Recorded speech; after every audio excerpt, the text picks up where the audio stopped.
I'm Traci Austin, your host of the People Strategy Podcast. This show provides interviews with organizational leaders and ongoing coaching experiences that highlight elevating people in organizations through a people strategy roadmap. You'll hear stories from leaders around the globe who share insight and education on employee and team challenges, sharing strategic action steps to move leaders and their team forward. Hey, Traci here, host of the People Strategy Podcast.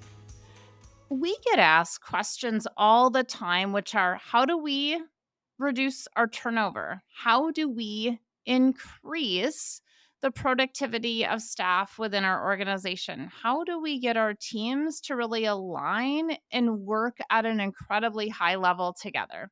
And that is exactly what the People Strategy Podcast will be answering. And we've been chatting with several executives, and we're so excited to release these episodes in the upcoming weeks. However, in the meantime, we wanted to chat a little bit about what is a people strategy and how does that impact your business outcomes. And what's so interesting, and really not interesting at all, through all of our conversations with our executive leaders, is the biggest people strategy is super simple. It is getting to know your people incredibly well. What are the things that they want, that they like, that they're great at? And how do we create an environment around that to ensure that they can do the things that they need to do to be successful? And the organization can do that as well. And so, this connection with people is the key thing that we find in every organization that we work with. And what's so funny about this is that when we start to implement systems in place that really start to track and what we think are sometimes making things easier for our people, a lot of times it actually decreases the productivity. So let's think about that for a second. So we're doing things that we think are going to increase productivity by putting systems, SOPs, tracking, whatnot in place. And in reality, it's decreasing the productivity. Why does that happen? What we're seeing is we want to be trusted and we want to have those strong relationships inside of our organization.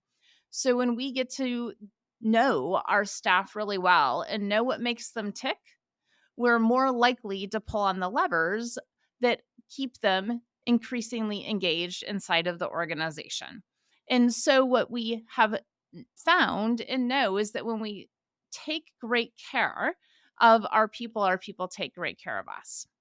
And so there's a number of things that you will start to hear from the executives that we chat with in the upcoming episodes. And one of those is being really clear about who you are as an organization. At Elevated Talent Consulting, we a lot of times call this mission, vision, values, or what are your core values? When we're implementing core values in the organization, essentially what we're saying is these are the things that are most important to us. Are they most important to you? When we're hiring specifically with core values in mind and we hold individuals accountable for it, now we all know what the game is. We're all playing the same game. The results or the outcomes is it increases the profitability of the organization and it increases that productivity of staff because we're not spending time on things that don't matter. The next thing that we're seeing very specifically within our executive conversations is feedback. We love feedback. And our staff love to give us feedback. Now, so often when I'm working inside of organizations, what I hear is, well, we don't want to implement feedback, especially anonymous feedback, because then anyone can just complain about it and I can't hold anyone accountable to it. I want to challenge that thought process because feedback allows us to take that information, look in the mirror and say, hey, what am I doing really well? And what am I not doing really well? And when we can look at that as an organization and take that information and start to filter it through, or even say, hey, we received this feedback, and at this point in time, we're choosing not to implement it because of X, Y, and Z. However, when we're truly listening to our staff and they feel heard, they're much more likely to continue to bring us feedback. Well, what do we think the greatest type of feedback that we can receive is? It's probably that negative feedback stating, hey, this and this and this isn't working. And when we hear that those things aren't working, we have an opportunity to ask more questions to figure out why. And sometimes it's connecting the dots between here's the intention of it and here's the end outcome of it. And it's a slight change to it. But without feedback, we're not able to course correct on what's specifically going on. And the other thing that we hear so often in feedback is that it's a complaint. One of the things that we love to look at is, and it's really a mindset shift, is that every complaint is a request for more information. So, feedback or complaints, however you want to name them, is actually a request for more information. So, if we cut off the feedback mechanisms into our organization, we're not allowing our staff to ask the questions to really give them more information so that they can either A, know the why behind what they're doing to move it forward and get it done at a higher level. B, we are not understanding what the issues are. Therefore, productivity and frustration continue to spiral, where frustration will increase and productivity will decrease. So, what you're going to hear in the next couple of weeks from several of our executives is the importance of feedback. And when we truly open up to hearing the feedback, yes, it can create the worst night's sleep ever going, okay, we're going to get employee engagement surveys back tomorrow. And I know not everybody's going to be 100% happy in the work they're doing. And I have to listen to that and figure out what to do with it. But when we can listen to that feedback, what it does is it pulls on that engagement lever that says, hey, we're truly listening to what you have to say, and your opinion does matter and is valued. The next piece that I want to talk about with feedback that we're definitely hearing is what do we do with anonymous feedback? And do we even want to accept anonymous feedback? Feedback is a form of trust. And I'll repeat that. Feedback's a form of trust because when we give feedback, we're trusting that an individual is going to listen into that. If there's not 100% trust, still allowing feedback anonymously allows us to bring that information in, assess it, and determine what we want to do with it, if any.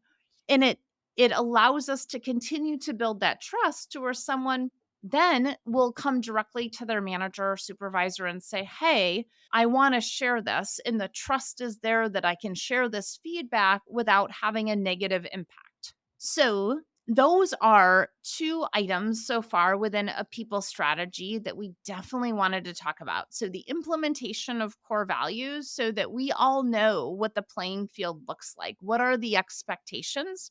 That's a key strategy in our people strategy to get our business outcomes. The second one that we've talked about so far is feedback, creating a feedback mechanism to really look at what is those feedback trends. How is feedback impacting the engagement of our staff? And when you're looking at that, you can really tell what those trust levels are between the different team members and between the leadership team and your line staff. The next piece we want to talk about within our people strategy is people data.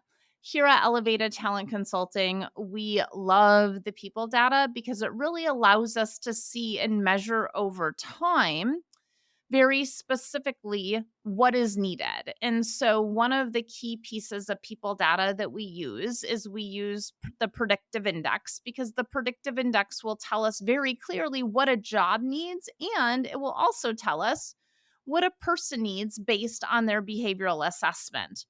And so, with that being said, I've been having several conversations with recruiters and with executives in the organizations as we're preparing for our upcoming people strategy podcast for you. And one of those key items is, do we need to tell an employer what they want to hear? Or do we be honest about who we are and what we're doing? And it's such a great question. And we see this come up over and over and over again. And if a part of your core values is authenticity and honesty, Guess what? Those are two key things that are going to go through everything else, especially when we start using data. If we have folks lying to us within their data, we're not able to serve them appropriately, get them the answers that they need to be successful. So when we go back to that core value, whether that's honesty, whether that's authenticity, whatever that is, when we can start to really share, hey, this is how this impacts in the behaviors, and this is how this impacts down the road and how we utilize the information, it really instills in individuals why we're doing what we're doing. And sometimes that why is all they need to know to increase the trust. And so, as I tie these dots together, I hope you're seeing the connection between core values, between feedback, and how we use people data. Because when we can align those three things together, the message that we're essentially sending is the people data helps to ensure that we are engaging our staff at the right levels at the right times, getting you in the right role. The feedback tells us how we're doing within that process, and our core values tell us how we behave and what our expectations are for the behavior in order for us to run our business. So when we're running our business effectively, we're getting that high level outcomes that we're aligned to.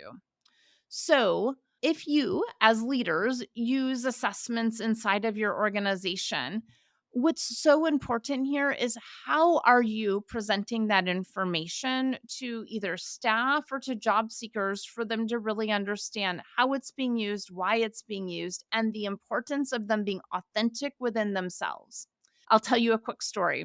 I was working with a client a couple of weeks ago, and I had a leader say, "Hey, I think my predictive index is wrong." And I said, "Why do you think your behavioral assessment's wrong?" And he said, "Because when I took it, I was just coming into this organization. And so I answered it the way that I thought the organization wanted to hear it versus being true to who I am. And what I'm seeing now is how predictive index is being used and how we're truly coaching each other using the predictive index. Granted, we're always asking and saying, hey, does this sound like you, this assessment?" He goes, "And it doesn't. And it doesn't because I didn't answer it honestly and truthfully." And so I really listened to that feedback to say, how were we presenting that information to the applicants when they were first coming on to the organization? And granted, when he took this was about 3 years ago. So when we look at that, we're saying, okay, how are we presenting this information to ensure that data in is actually the right data and the great data so that we can get the outcomes that we need on the back end? Because here's what we know about data: we put the wrong information in, we're going to be making decisions on the wrong information. And so, with that being said, as you look at implementing that people strategy inside of your organization, really thinking about what are the behaviors that we want, the mission, vision, values. How are we receiving that feedback so that we can ensure that we have the right information? We're really moving our people forward and engaging them in the way to get the business outcomes that we're looking at. And based on the people data that we're currently using or are preparing to use, are we communicating the why we're using it and the impact of that so we can ensure that that people data is accurate based on the inputs into it? So, with that, this is giving you a little bit of a teaser as to what we will be chatting about on the People Strategy Podcast. If you have not yet given us a 5-star review, please go ahead and do that. And if you are a CEO or executive or know of one that you believe would be great at sharing their story on our show of how they're implementing a people strategy to increase the fulfillment of their staff, increase engagement in a way that really looks at the whole person, we would love to hear their story. So please feel free to reach out to us there. Thank you so much.